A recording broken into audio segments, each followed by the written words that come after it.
7. The mesa was like a ship becalmed in a strait of lion-colored dust. The channel wound between precipitous banks, and slanting from one wall to the other across the valley ran a streak of green, the river and its fields. On the prow of that stone ship in the center of the strait, and seemingly a part of it, a shaped and geometrical outcrop of the naked rock, stood the pueblo of Malpais. Block above block, each story smaller than the one below, the tall houses rose like stepped and amputated pyramids into the blue sky. At their feet lay a straggle of low buildings, a crisscross of walls, and on three sides the precipices fell sheer into the plain. A few columns of smoke mounted perpendicularly into the windless air and were lost. "Queer," said Lenina. "Very queer." It was her ordinary word of condemnation. "I don't like it. And I don't like that man." She pointed to the Indian guide who had been appointed to take them up to the pueblo. Her feeling was evidently reciprocated. The very back of the man, as he walked along before them, was hostile, sullenly contemptuous. Besides, she lowered her voice, "he smells." Bernard did not attempt to deny it. They walked on. Suddenly it was as though the whole air had come alive and were pulsing with the indefatigable movement of blood. Up there, in Malpais, the drums were being beaten. Their feet fell in with the rhythm of that mysterious heart. They quickened their pace. Their path led them to the foot of the precipice. The sides of the great mesa ship towered over them, 300 feet to the gunwale. "I wish we could have brought the plane," said Lenina, looking up resentfully at the blank impending rock face. "I hate walking. And you feel so small when you're on the ground at the bottom of a hill." They walked along for some way in the shadow of the mesa, rounded a projection, and there, in a water-worn ravine, was the way up the companion ladder. They climbed. It was a very steep path that zigzagged from side to side of the gully. Sometimes the pulsing of the drums was all but inaudible, at others they seemed to be beating only just round the corner. When they were halfway up, an eagle flew past so close to them that the wind of his wings blew chill on their faces. In a crevice of the rock lay a pile of bones. It was all oppressively queer, and the Indians smelt stronger and stronger. They emerged at last from the ravine into the full sunlight. The top of the mesa was a flat deck of stone. "Like the Charrington Tower," was Lenina's comment. But she was not allowed to enjoy her discovery of this reassuring resemblance for long. A padding of soft feet made them turn round. Naked from throat to navel, their dark brown bodies painted with white lines, like asphalt tennis courts, Lenina was later to explain, their faces inhuman with daubings of scarlet, black and ochre. Two Indians came running along the path. Their black hair was braided with fox fur and red flannel. Cloaks of turkey feathers fluttered from their shoulders, huge feather diadems exploded gaudily round their heads. With every step they took came the clink and rattle of their silver bracelets, their heavy necklaces of bone and turquoise beads. They came on without a word, running quietly in their deerskin moccasins. One of them was holding a feather brush, the other carried, in either hand, what looked at a distance like 3 or 4 pieces of thick rope. One of the ropes writhed uneasily, and suddenly Lenina saw that they were snakes. The men came nearer and nearer, their dark eyes looked at her, but without giving any sign of recognition, any smallest sign that they had seen her or were aware of her existence. The writhing snake hung limp again with the rest. The men passed. "I don't like it," said Lenina. "I don't like it." She liked even less what awaited her at the entrance to the pueblo, where their guide had left them while he went inside for instructions. The dirt, to start with, the piles of rubbish, the dust, the dogs, the flies. Her face wrinkled up into a grimace of disgust. She held her handkerchief to her nose. "But how can they live like this?" she broke out in a voice of indignant incredulity. It wasn't possible. Bernard shrugged his shoulders philosophically. "Anyhow," he said, "they've been doing it for the last 5 or 6,000 years. So I suppose they must be used to it by now." "But cleanliness is next to forwardliness," she insisted. "Yes, and civilization is sterilization," Bernard went on, concluding on a tone of irony the second hypnopedic lesson in elementary hygiene. But these people have never heard of our Ford, and they aren't civilized. So there's no point in. Oh. She gripped his arm. Look. An almost naked Indian was very slowly climbing down the ladder from the first-floor terrace of a neighboring house rung after rung, with the tremulous caution of extreme old age. His face was profoundly wrinkled and black, like a mask of obsidian. The toothless mouth had fallen in. At the corners of the lips, and on each side of the chin, a few long bristles gleamed almost white against the dark skin. The long unbraided hair hung down in gray wisps round his face. His body was bent and emaciated to the bone, almost fleshless. Very slowly he came down, pausing at each rung before he ventured another step. "What's the matter with him?" whispered Lenina. Her eyes were wide with horror and amazement. "He's old, that's all," Bernard answered as carelessly as he could. He too was startled, but he made an effort to seem unmoved. "Old?" she repeated. "But the director's old, lots of people are old, they're not like that." "That's because we don't allow them to be like that. We preserve them from diseases. We keep their internal secretions artificially balanced at a youthful equilibrium. We don't permit their magnesium-calcium ratio to fall below what it was at 30. We give them transfusion of young blood. We keep their metabolism permanently stimulated. So, of course, they don't look like that. Partly," he added, "because most of them die long before they reach this old creature's age. Youth almost unimpaired till 60, and then, crack. The end." But Lenina was not listening. She was watching the old man. Slowly, slowly he came down. His feet touched the ground. He turned. In their deep sunken orbits his eyes were still extraordinarily bright. They looked at her for a long moment expressionlessly, without surprise, as though she had not been there at all. Then slowly, with bent back, the old man hobbled past them and was gone. "But it's terrible," Lenina whispered. "It's awful. We ought not to have come here." She felt in her pocket for her soma only to discover that, by some unprecedented oversight, she had left the bottle down at the rest house. Bernard's pockets were also empty. Lenina was left to face the horrors of Malpais unaided. They came crowding in on her thick and fast. The spectacle of two young women giving breast to their babies made her blush and turn away her face. She had never seen anything so indecent in her life. And what made it worse was that, instead of tactfully ignoring it, Bernard proceeded to make open comments on this revoltingly viviparous scene. Ashamed, now that the effects of the soma had worn off, of the weakness he had displayed that morning in the hotel, he went out of his way to show himself strong and unorthodox. "What a wonderfully intimate relationship," he said, deliberately outrageous. "And what an intensity of feeling it must generate.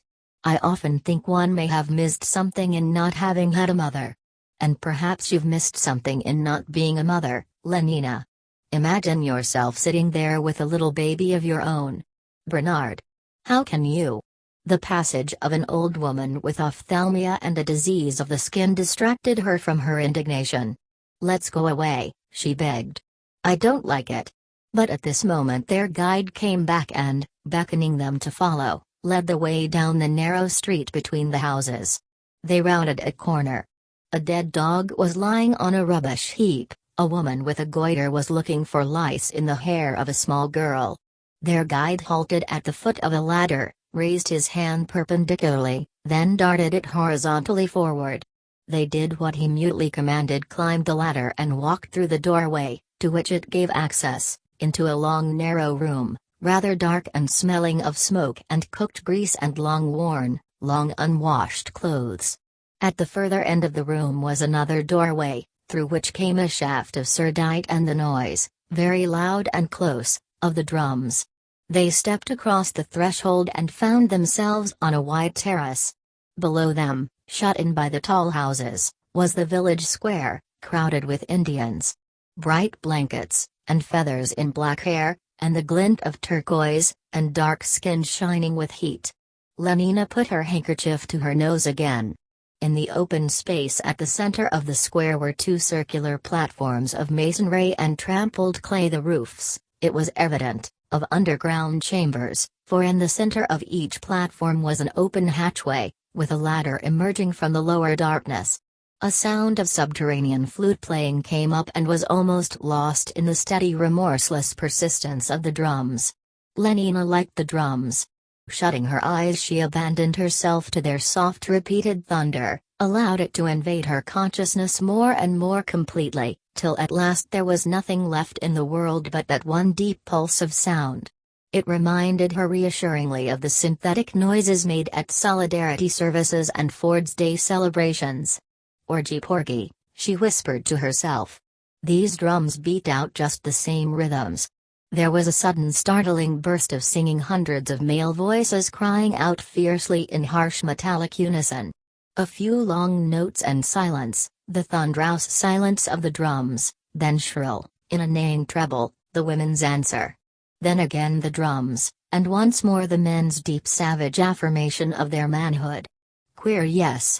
The place was queer, so was the music. So were the clothes and the goiters and the skin diseases and the old people. But the performance itself, there seemed to be nothing specially queer about that. "It reminds me of a lower caste community sing," she told Bernard.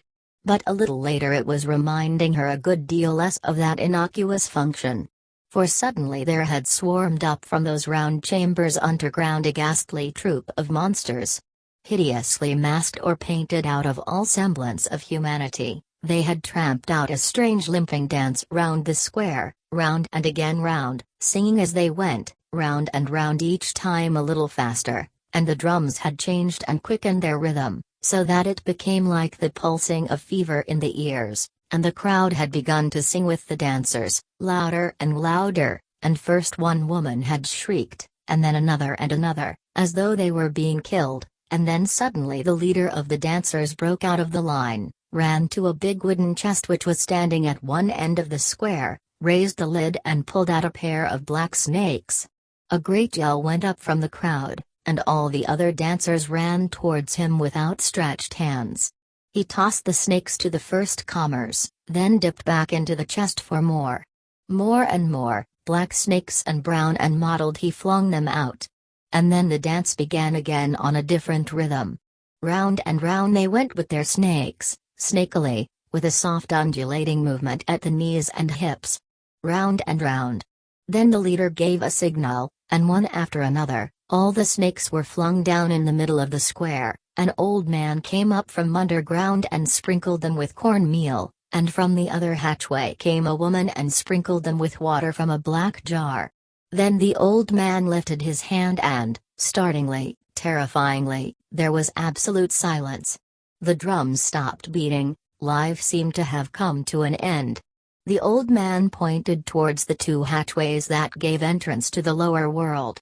And slowly, raised by invisible hands from below, there emerged from the one a painted image of an eagle, from the other that of a man, naked, and nailed to a cross. They hung there, seemingly self-sustained, as though watching. The old man clapped his hands. Naked but for a white cotton breechcloth, a boy of about 18 stepped out of the crowd and stood before him, his hands crossed over his chest, his head bowed. The old man made the sign of the cross over him and turned away. Slowly, the boy began to walk round the writhing heap of snakes. He had completed the first circuit and was halfway through the second when, from among the dancers, a tall man wearing the mask of a coyote and holding in his hand a whip of plaited leather, advanced towards him. The boy moved on as though unaware of the other's existence. The coyote man raised his whip, there was a long moment of expectancy, then a swift movement, the whistle of the lash and its loud flat-sounding impact on the flesh. The boy's body quivered, but he made no sound, he walked on at the same slow, steady pace. The coyote struck again, and at every blow at first a gasp, and then a deep groan went up from the crowd. The boy walked. Twice, thrice, 4 times round he went. The blood was streaming. 5 times round, 6 times round. Suddenly Lenina covered her face, shish her hands and began to sob. "Oh, stop them, stop them." she implored. But the whip fell and fell inexorably.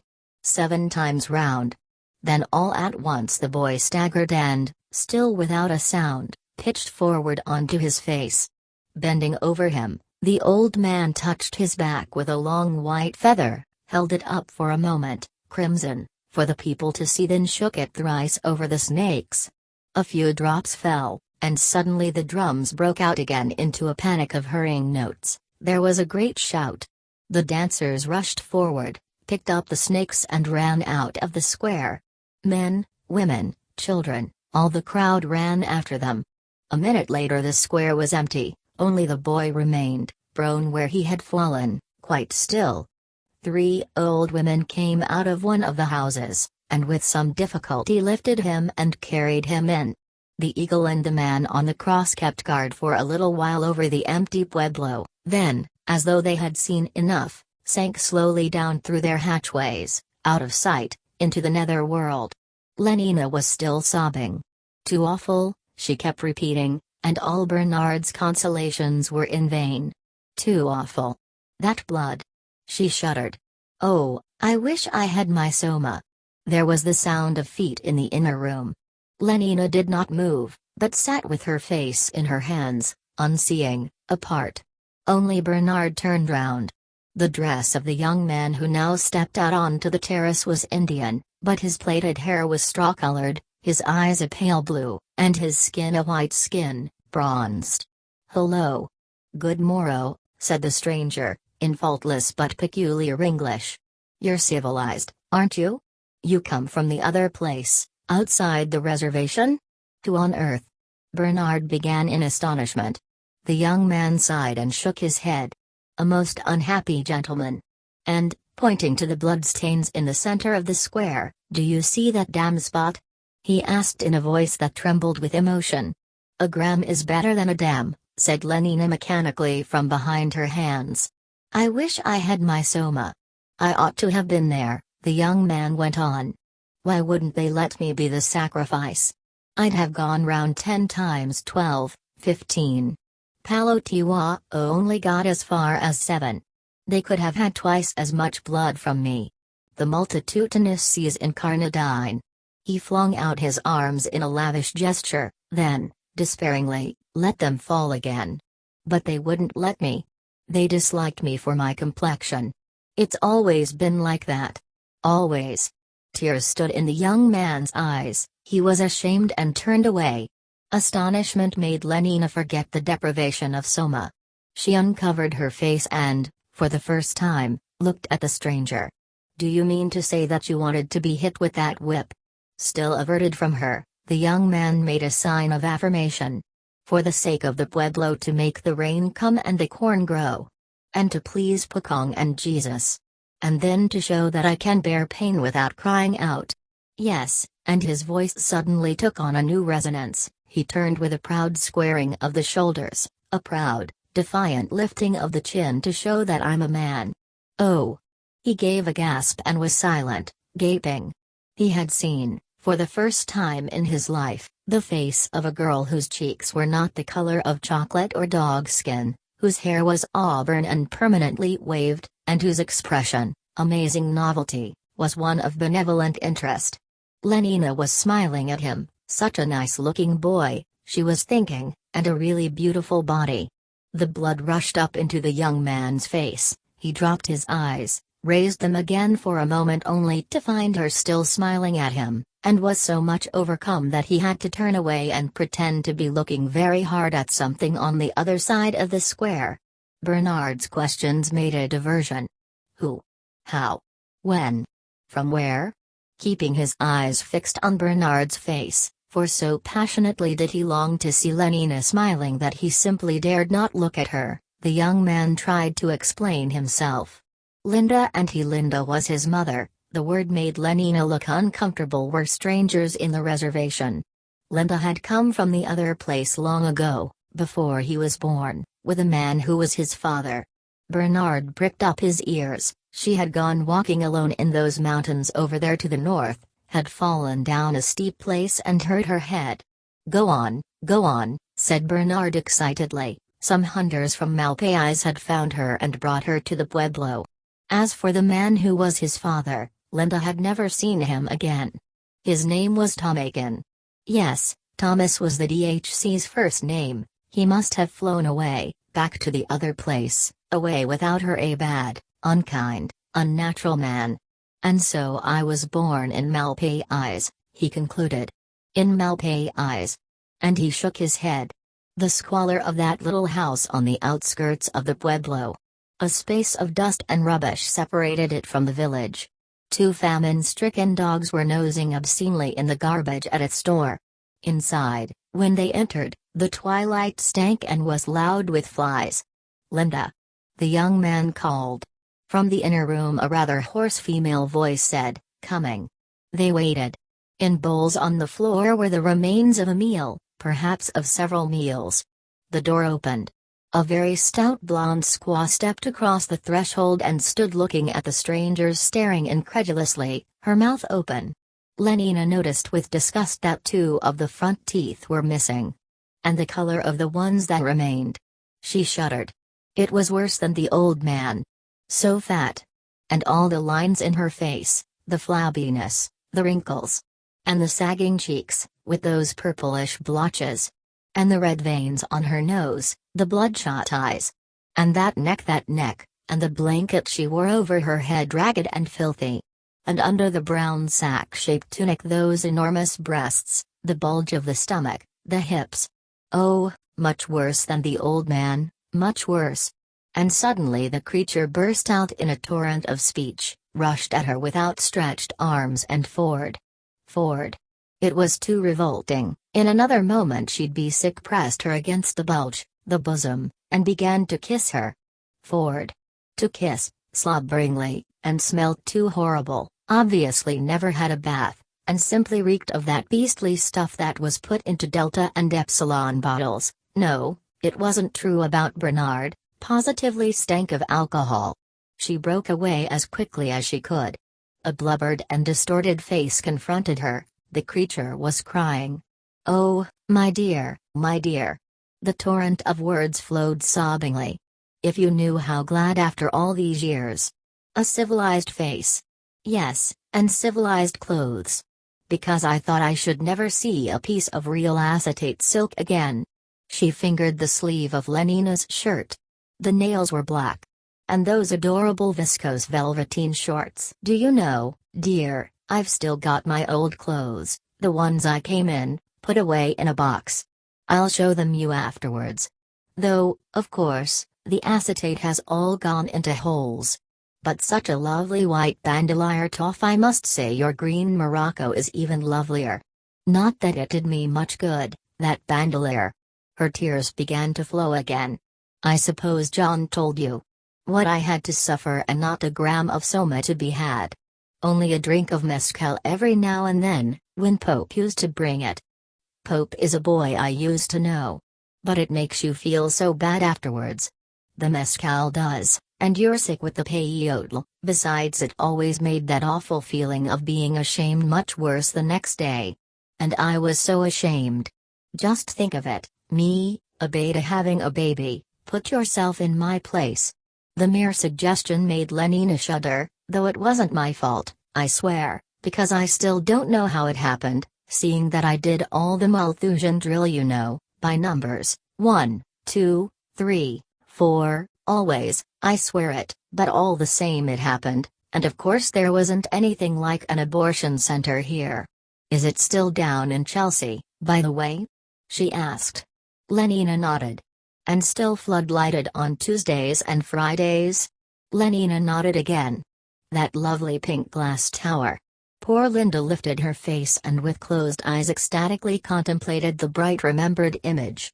"And the river at night," she whispered. Great tears oozed slowly out from behind her tight-shut eyelids. "And flying back in the evening from Stoke Poges. And then a hot bath and vibro-vacuum massage. But there." She drew a deep breath, shook her head, opened her eyes again, sniffed once or twice, then blew her nose on her fingers and wiped them on the skirt of her tunic.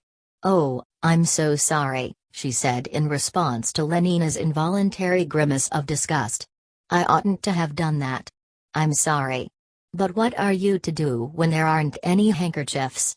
I remember how it used to upset me, all that dirt, and nothing being aseptic. I had an awful cut on my head when they first brought me here.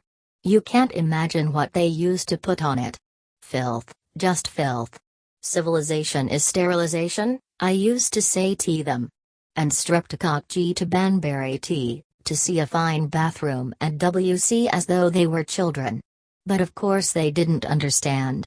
How should they? And in the end I suppose I got used to it. And anyhow, how can you keep things clean when there isn't hot water laid on? And look at these clothes. This beastly wool isn't like acetate. It lasts and lasts. And you're supposed to mend it if it gets torn.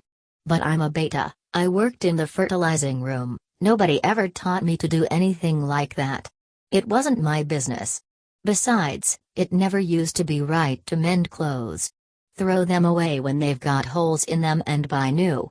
The more stitches, the less riches. Isn't that right? Mending's antisocial. But it's all different here. It's like living with lunatics. Everything they do is mad. She looked round, saw John and Bernard had left them and were walking up and down in the dust and garbage outside the house, but, nonetheless confidentially lowering her voice, and leaning, while Lenina stiffened and shrank, so close that the blown reek of embryo poison stirred the hair on her cheek.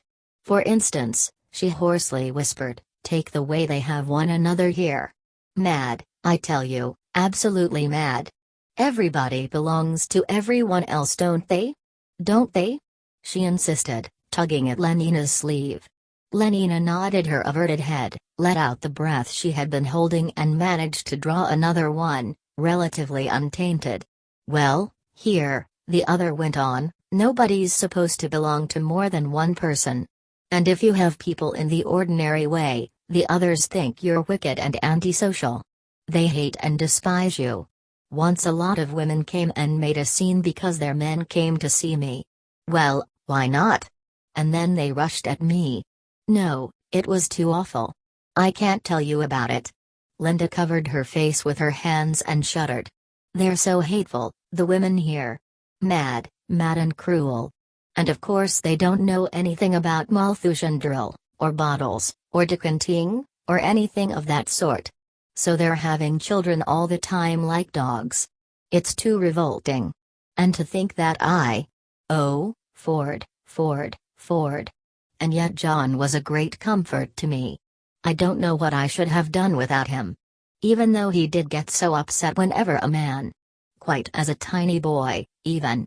Once, but that was when he was bigger, he tried to kill poor Wayusiwa, or was it Poppy just because I used to have them sometimes. Because I never could make him understand that that was what civilized people ought to do. Being mad's infectious, I believe. Anyhow, John seems to have caught it from the Indians. Because, of course, he was with them a lot. Even though they always were so beastly to him and wouldn't let him do all the things the other boys did. Which was a good thing in a way, because it made it easier for me to condition him a little. Though you've no idea how difficult that is. There's so much one doesn't know, it wasn't my business to know. I mean, when a child asks you how a helicopter works or who made the world, well, what are you to answer if you're a beta and have always worked in the fertilizing room? What are you to answer? 8.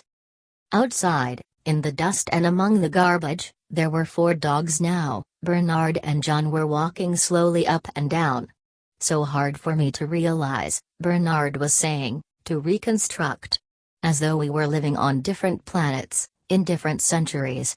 A mother, and all this dirt, and gods, and old age, and disease." He shook his head. "It's almost inconceivable. I shall never understand, unless you explain." "Explain what?" "This." He indicated the pueblo. "That. And it was the little house outside the village. Everything. All your life. But what is there to say? From the beginning. As far back as you can remember. As far back as I can remember." John frowned. There was a long silence. It was very hot. They had eaten a lot of tortillas and sweet corn. Linda said, Come and lie down, baby. They lay down together in the big bed. Sing, and Linda sang. Sang Streptococcus to Banberry tea and bye baby banting, soon you'll need decanting. Her voice got fainter and fainter. There was a loud noise, and he woke with a start. A man was saying something to Linda, and Linda was laughing. She had pulled the blanket up to her chin, but the man pulled it down again. His hair was like two black ropes, and round his arm was a lovely silver bracelet with blue stones in it. He liked the bracelet, but all the same, he was frightened. He hid his face against Linda's body. Linda put her hand on him and he felt safer. In those other words he did not understand so well, she said to the man, "Not with John here." The man looked at him, then again at Linda, and said a few words in a soft voice. Linda said, "No." But the man bent over the bed towards him and his face was huge, terrible, the black ropes of hair touched the blanket. "No," Linda said again, and he felt her hand squeezing him more tightly. "No, no." But the man took hold of one of his arms, and it hurt. He screamed. The man put up his other hand and lifted him up. Linda was still holding him, still saying, "No, no." The man said something short and angry, and suddenly her hands were gone. "Linda, Linda." He kicked and wriggled, but the man carried him across to the door, opened it, put him down on the floor in the middle of the other room, and went away, shutting the door behind her. He got up, he ran to the door. Standing on tiptoe he could just reach the big wooden latch. He lifted it and pushed, but the door wouldn't open. "Linda," he shouted. She didn't answer. He remembered a huge room, rather dark, and there were big wooden things with strings fastened to them, and lots of women standing round them making blankets, Linda said. Linda told him to sit in the corner with the other children, while she went and helped the women. He played with the little boys for a long time. Suddenly people started talking very loud, and there were the women pushing Linda away, and Linda was crying. She went to the door and he ran after her. He asked her why they were angry. "Because I broke something," she said. And then she got angry too. "How should I know how to do their beastly weaving?" she said. "Beastly savages." He asked her what savages were. When they got back to their house, Pope was waiting at the door, and he came in with them. He had a big gourd full of stuff that looked like water, only it wasn't water, but something with a bad smell that burnt your mouth and made you cough. Linda drank some and Pope drank some, and then Linda laughed a lot and talked very loud, and then she and Pope went into the other room. When Pope went away, he went into the room. Linda was in bed and so fast asleep that he couldn't wake her. Pope used to come often. He said the stuff in the gourd was called mescal, but Linda said it ought to be called soma, only it made you feel ill afterwards. He hated Pope. He hated them all the men who came to see Linda.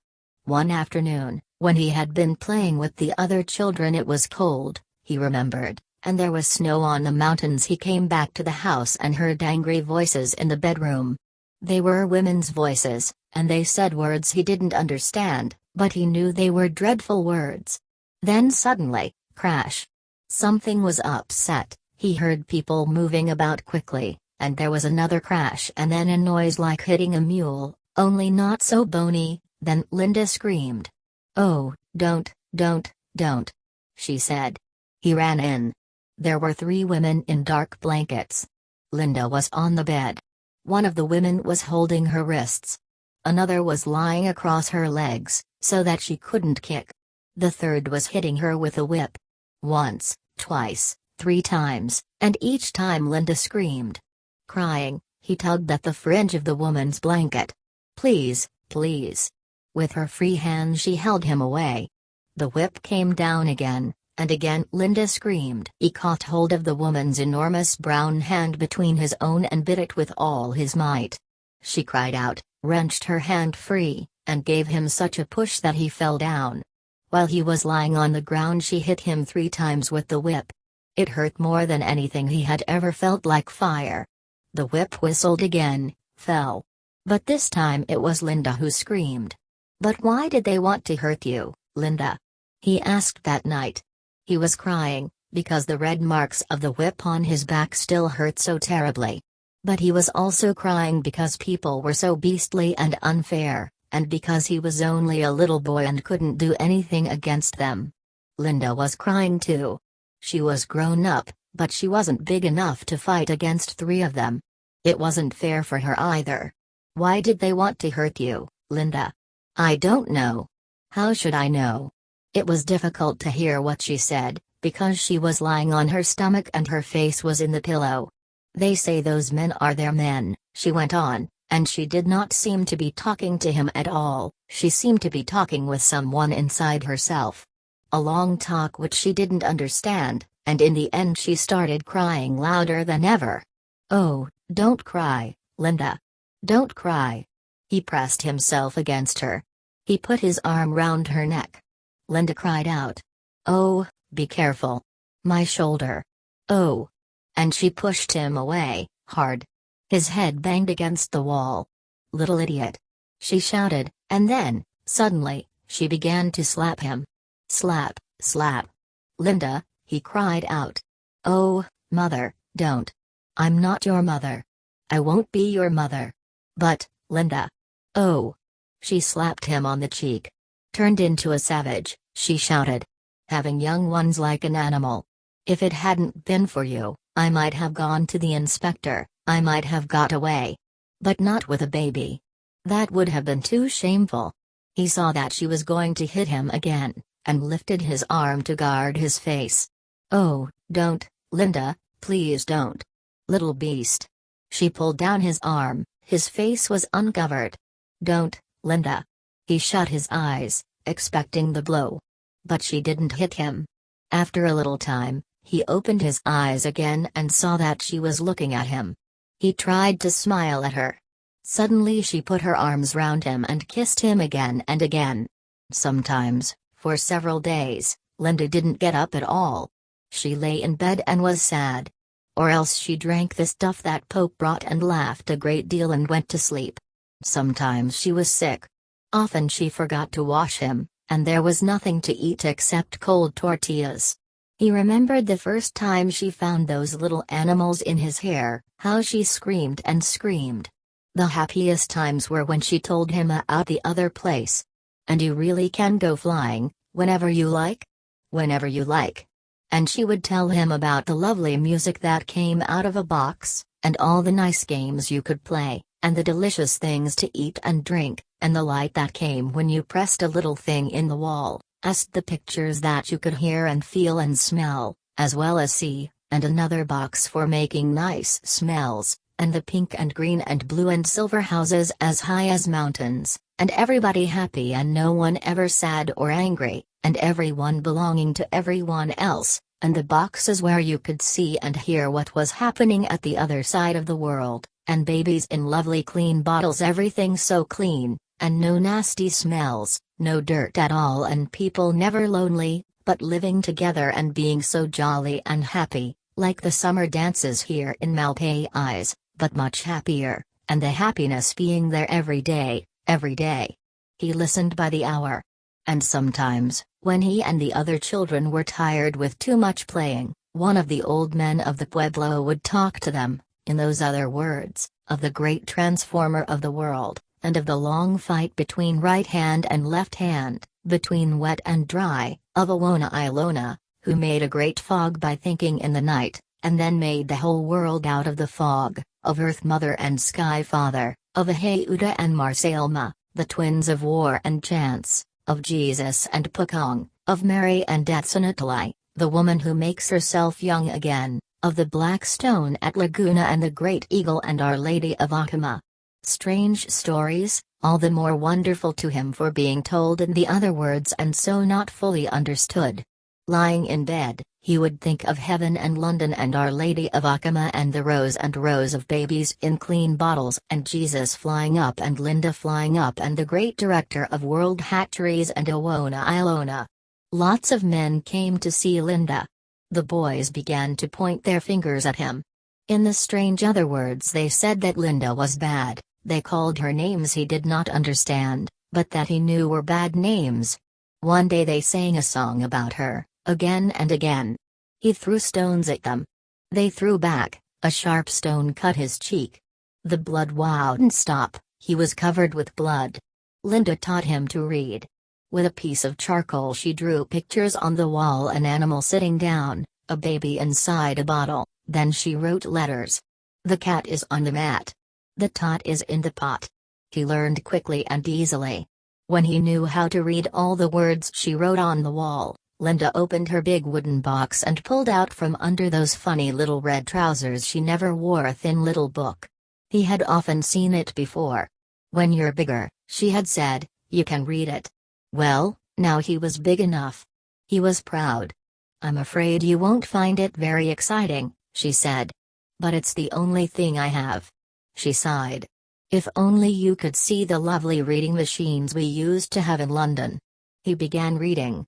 The chemical and bacteriological conditioning of the embryo. Practical instructions for beta embryo store workers. It took him a quarter of an hour to read the title alone. He threw the book on the floor. "Beastly, beastly book," he said, and began to cry. The boys still sang their horrible song about Linda.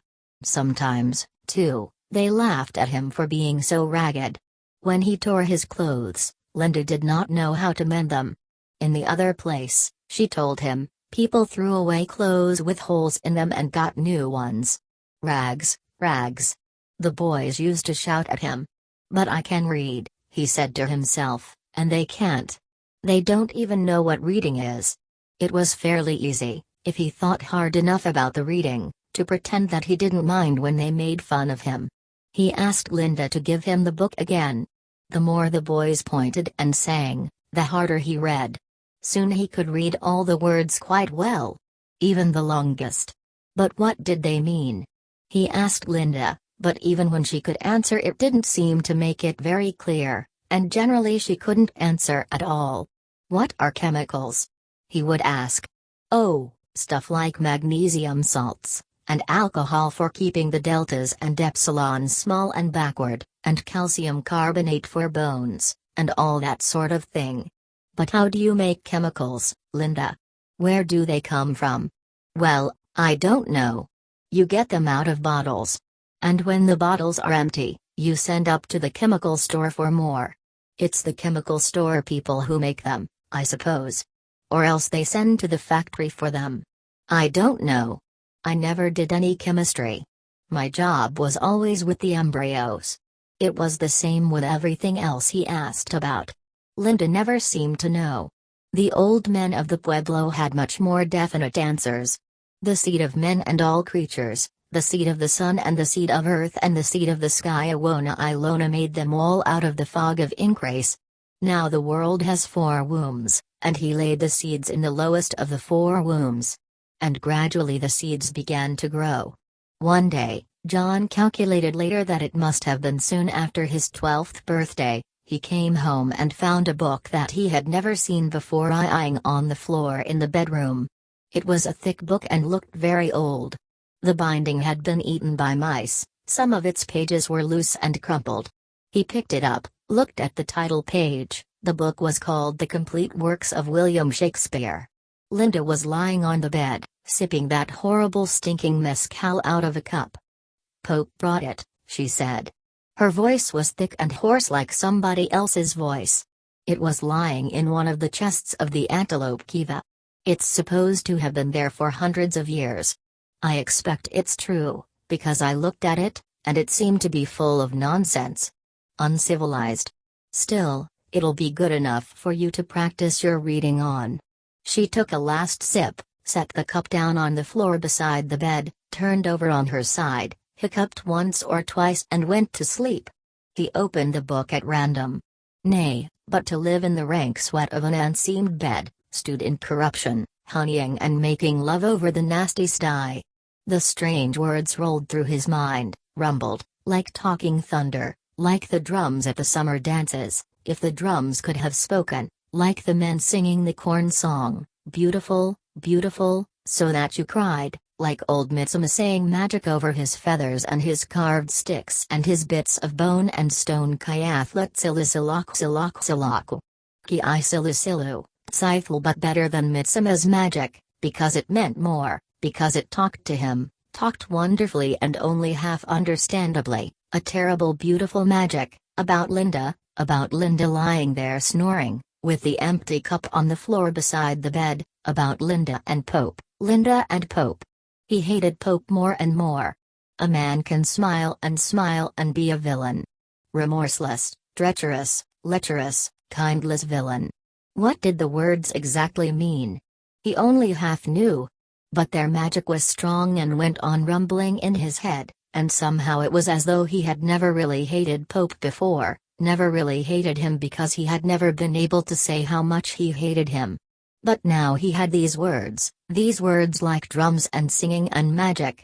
These words and the strange story out of which they were taken, he couldn't make head or tail of it, but it was wonderful all the same. They gave him a reason for hating Pope, and they made his hatred more real, they even made Pope himself more real. One day, when he came in from playing, the door of the inner room was open, and he saw them lying together on the bed, asleep, white Linda and Pope almost black beside her, with one arm under her shoulders and the other dark hand on her breast, and one of the plaits of his long hair lying across her throat, like a black snake trying to strangle her. Pope's gourd and a cup were standing on the floor near the bed. Linda was snoring. His heart seemed to have disappeared and left a hole. He was empty, and cold, and rather sick, and giddy. He leaned against the wall to steady himself. Remorseless, treacherous, lecherous. Like drums, like the men singing for the corn, like magic, the words repeated and repeated themselves in his head. From being cold he was suddenly hot. His cheeks burnt with the rush of blood, the room swam and darkened before his eyes. He ground his teeth. "I'll kill him, I'll kill him, I'll kill him," he kept saying. And suddenly there were more words. "When he is drunk asleep, or in his rage or in the incestuous pleasure of his bed." The magic was on his side, the magic explained and gave orders. He stepped back in the outer room. "When he is drunk asleep." The knife for the meat was lying on the floor near the fireplace. He picked it up and tiptoed to the door again. "When he is drunk asleep, drunk asleep." He ran across the room and stabbed. "Oh!" The blood exclamation mark stabbed again, as Pope heaved out of his sleep, lifted his hand to stab once more, but found his wrist caught, held and oh exclamation mark twisted. He couldn't move, he was trapped, and there were Pope's small black eyes, very close, staring into his own. He looked away. There were 2 cuts on Pope's left shoulder. "Oh, look at the blood." Linda was crying. "Look at the blood." She had never been able to bear the sight of blood. Pope lifted his other hand to strike him, he thought. He stiffened to receive the blow. But the hand only took him under the chin and turned his face, so that he had to look again into Pope's eyes. For a long time, for hours and hours. And suddenly he couldn't help it, he began to cry. Pope burst out laughing. "Go," he said, in the other Indian words. "Go, my brave Hayuta." He ran out into the other room to hide his tears. "You are 15, said old Mitsima, in the Indian words. "Now I may teach you to work the clay." Squatting by the river, they worked together. "First of all," said Mitsima, taking a lump of the wetted clay between his hands, "we make a little moon." The old man squeezed the lump into a disc, then bent up the edges. The moon became a shallow cup. Slowly and unskillfully he imitated the old man's delicate gestures. A moon, a cup, and now a snake. Mitsuma rolled out another piece of clay into a long flexible cylinder, trooped it into a circle and pressed it onto the rim of the cup. Then another snake. And another. And another. Round by round, Mitsumo built up the sides of the pot. It was narrow, it bulged, it narrowed again towards the neck. Mitsuma squeezed and patted, stroked and scraped, and there at last it stood, in shape the familiar water pot of Malpais eyes, but creamy white instead of black, and still soft to the touch. The crooked parody of Mitsuma's, his own, stood beside it. Looking at the 2 pots, he had to laugh. "But the next one will be better," he said, and began to moisten another piece of clay. To fashion, to give form, to feel his fingers gaining in skill and power. This gave him an extraordinary pleasure. A, B, C, vitamin D, he sang to himself as he worked.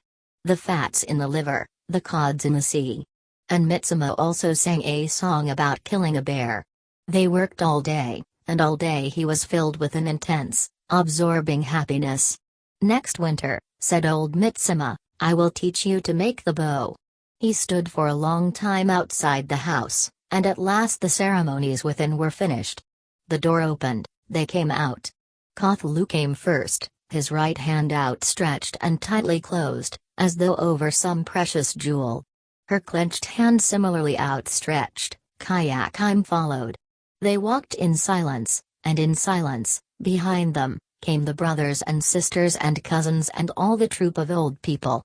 They walked out of the pueblo, across the mesa.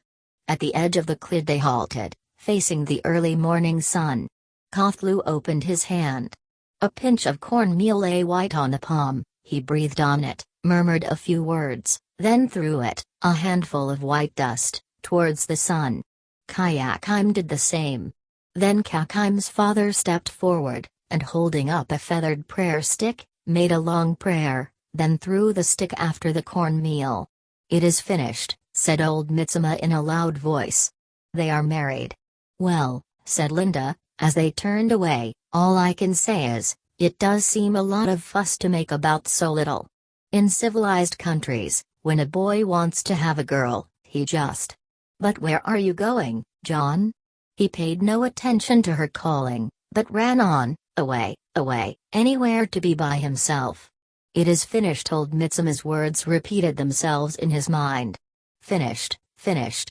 In silence and from a long way off, but violently, desperately, hopelessly, he had loved Kayakheim.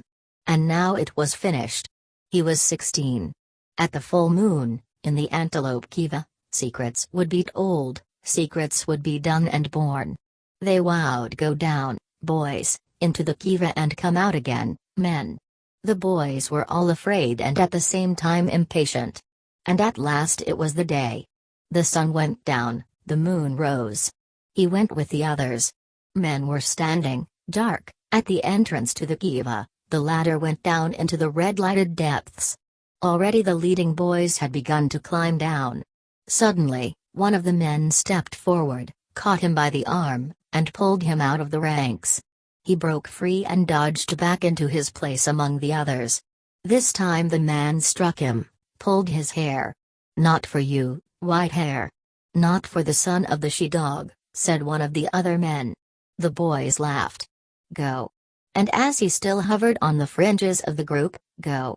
The men shouted again. One of them bent down, took a stone, threw it. "Go, go, go." There was a shower of stones. Bleeding, he ran away into the darkness. From the red-lit Kiva came the noise of singing. The last of the boys had climbed down the ladder. He was all alone. All alone, outside the pueblo, on the bare plain of the mesa. The rock was like bleached bones in the moonlight. Down in the valley, the coyotes were howling at the moon. The bruises hurt him, the cuts were still bleeding, but it was not for pain that he sobbed, it was because he was all alone, because he had been driven out, alone, into this skeleton world of rocks and moonlight. At the edge of the precipice he sat down. The moon was behind him, he looked down into the black shadow of the mesa, into the black shadow of death. He had only to take one step, one little jump. He held out his right hand in the moonlight. From the cut on his wrist the blood was still oozing. Every few seconds a drop fell, dark, almost colorless in the dead light. Drop, drop, drop. Tomorrow and tomorrow and tomorrow. He had discovered turn and death and God. Alone, always alone, the young man was saying. The words awoke a plaintive echo in Bernard's mind. Alone, alone. "So am I," he said, on a gush of confidingness. "Terribly alone. Are you?" John looked surprised. "I thought that in the other place. I mean, Linda always said that nobody was ever alone there." Bernard blushed uncomfortably. "You see," he said, mumbling and with averted eyes, "I'm rather different from most people, I suppose. If one happens to be decanted different. Yes, that's just it. The young man nodded. If one's different, one's bound to be lonely. They're beastly to one. Do you know, they shut me out of absolutely everything? When the other boys were sent out to spend the night on the mountains, you know, when you have to dream which your sacred animal is, they wouldn't let me go with the others, they wouldn't tell me any of the secrets. I did it by myself, though, he added. Didn't eat anything for 5 days and then went out one night alone into those mountains there. He pointed. Patronizingly, Bernard smiled. And did you dream of anything? He asked. The other nodded. But I mustn't tell you what. He was silent for a little, then, in a low voice, once, he went on, I did something that none of the others did. I stood against a rock in the middle of the day, in summer, with my arms out, like Jesus on the cross. What on earth for? I wanted to know what it was like being crucified. Hanging there in the sun. But why? Why? Well. He hesitated. Because I felt I ought to. If Jesus could stand it. And then, if one has done something wrong. Besides, I was unhappy, that was another reason. It seems a funny way of curing your unhappiness, said Bernard. But on second thoughts he decided that there was, after all, some sense in it. Better than taking soma. I fainted after a time, said the young man. Fell down on my face. Do you see the mark where I cut myself? He lifted the thick yellow hair from his forehead. The scar showed, pale and puckered, on his right temple. Bernard looked, and then quickly, with a little shudder, averted his eyes. His conditioning had made him not so much pitiful as profoundly squeamish. The mere suggestion of illness or wounds was to him not only horrifying, but even repulsive and rather disgusting. Like dirt, or deformity, or old age. Hastily he changed the subject. I wonder if you'd like to come back to London with us? He asked, making the first move in a campaign whose strategy he had been secretly elaborating ever since, in the little house, he had realized who the father of this young savage must be. Would you like that? The young man's face lit up. Do you really mean it? Of course, if I can get permission, that is. Linda too? Well. He hesitated doubtfully. That revolting creature. No, it was impossible. Unless. It suddenly occurred to Bernard that her very revoltingness might prove an enormous asset. But of course. He cried, making up for his first hesitations with an excess of noisy cordiality. The young man drew a deep breath. To think it should be coming true what I've dreamt of all my life. Do you remember what Miranda says? Who's Miranda? But the young man had evidently not heard the question. Oh Wander. He was saying, and his eyes shone, his face was brightly flushed. How many goodly creatures are there here? How beauteous mankind is. The flush suddenly deepened. He was thinking of Lenina, of an angel in bottle green viscose, lustrous with youth and skin food, plump, benevolently smiling. His voice faltered. "Oh brave new world," he began, then suddenly interrupted himself. The blood had left his cheeks, he was as pale as paper. "Are you married to her?" he asked. "Am I what?" "Married. You know forever. They say forever in the Indian words, it can't be broken." Ford, no. Bernard couldn't help laughing. John also laughed, but for another reason, laughed for pure joy. "Oh brave new world," he repeated. "Oh brave new world that has such people in it. Let's start at once." "You have a most peculiar way of talking sometimes," said Bernard, staring at the young man in perplexed astonishment. "And, anyhow, hadn't you better wait till you actually see the new world?"